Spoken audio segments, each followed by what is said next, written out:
Mark సువార్త 8వ అధ్యాయము మొదటి నుంచి.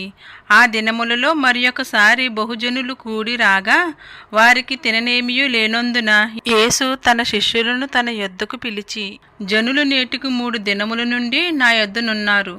వారికి తిననేమియూ లేనందున నేను వారి మీద కనికరపడుచున్నాను. నేను వారిని ఉపవాసముతో తమ ఇండ్లకు పంపివేసిన ఎడల మార్గములో మూర్ఛపోవుదురు. వారిలో కొందరు దూరము నుండి వచ్చి ఉన్నారని వారితో చెప్పెను. అందుకు ఆయన శిష్యులు, ఈ అరణ్య ప్రదేశములో ఒకడెక్కడ నుండి రొట్టెలు తెచ్చి వీరిని తృప్తిపరచగలడని ఆయన అడిగిరి. ఆయన, మీ యొద్ద ఎన్ని రొట్టెలున్నవని వారు నడుగగా వారు 7 అనిరి.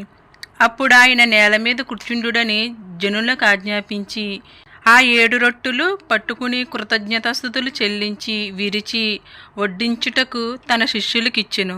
వారు జనసమూహమునకు వడ్డించిరి. కొన్ని చిన్న చేపలు కూడా వారి యొద్ద నుండగా ఆయన ఆశీర్వదించి వాటిని కూడా వడ్డించుడని చెప్పును.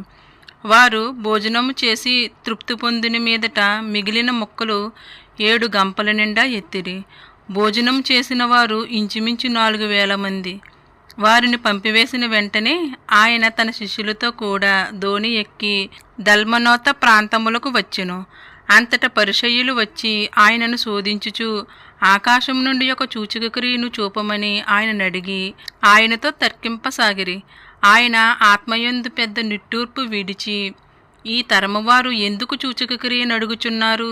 ఈ తరమునకు ఏ సూచక క్రియయు ననుగ్రహింపబడదని నిశ్చయముగా మీతో చెప్పుచున్నానని చెప్పి వారిని విడిచి మరలా దోణి ఎక్కి అద్దరికి పోయెను.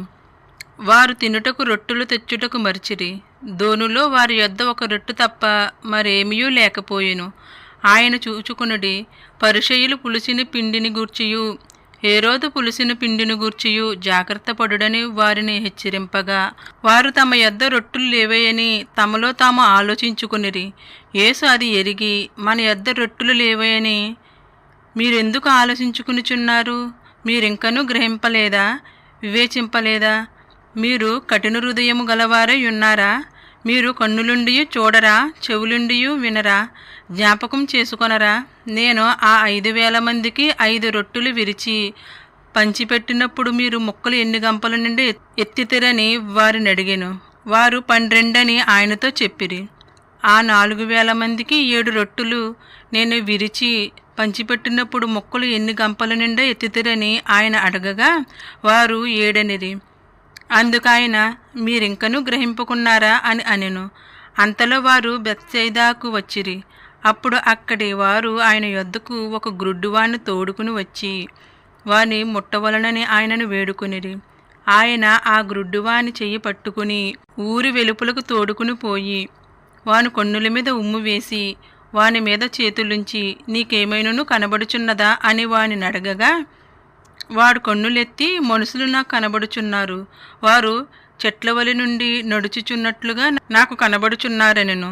అంతటా ఆయన మరలా తన చేతులు వాని కన్నుల మీద నుంచగా వాడు తేరుచూచి కుదర్చబడి సమస్తమును తేటగా చూడసాగెను.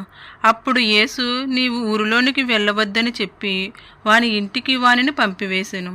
యేసు తన శిష్యులతో పిలుపుదైన కైసరయతో చేరిన గ్రామములకు బయలుదేరిను. మార్గములో నుండగా నేను ఎవడనని జనులు చెప్పుచున్నారని తన శిష్యులను అడిగెను. అందుకు వారు, కొందరు బాప్తిస్మమిచ్చి యోహాననియు, కొందరు ఏలియా అనియు, మరికొందరు ప్రవక్తలలో ఒకడనియు చెప్పుకునిచున్నారనిరి. అందుకైన, మీరైతే నేను ఎవడని చెప్పుచున్నారని వారిని అడగగా పేతురు, నీవు క్రీస్తువని ఆయనతో చెప్పును. అప్పుడు తన్ను గుర్చిన ఈ సంగతి ఎవనితోనూ చెప్పవద్దని ఆయన వారికి ఖండితముగా చెప్పును.